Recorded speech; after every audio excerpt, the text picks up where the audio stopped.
I'm an old newspaper guy. I worked for almost 50 years in the business. I've been an editor, an associate editor, an assistant editor, a section editor, a copy editor.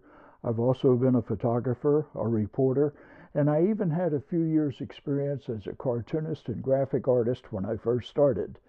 Although I gave up the daily grind some years ago, I still stay involved by writing a couple of newspaper columns each week.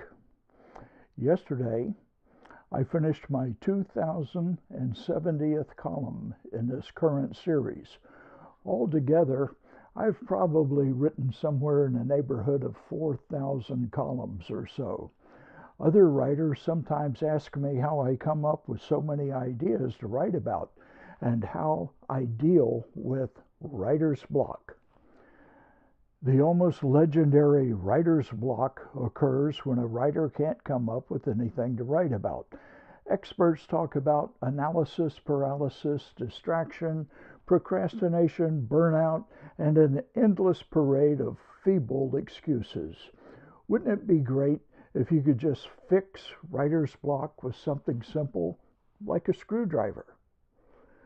A newspaper editor I knew decades ago was a gruff old fellow with little sympathy for reporters and their excuses. Demanding several stories from each reporter each day, he wanted a wide selection to choose from when making up his newspapers. One day, a rookie features reporter confessed he couldn't find anything to write about. "Look here, kid," the editor said, "it's not my responsibility to come up with stories for you to write. You are the writer, so it's your job to do that." He paused for a moment, then said, "I don't normally give writing lessons, but you've caught me in a generous mood. Either that, or I'm just getting too old for all this insanity." I thought I could almost see just the hint of a smile flicker across his face. He pulled a screwdriver from his desk drawer. "Look here," he said, as he held it up. "Do you know what this is?" The reporter said, "Yes, sir. It's a screwdriver." The editor then pointed to the tip of the screwdriver and said, "So, what kind of screwdriver is this?" The reporter said, "That's a Phillips head screwdriver."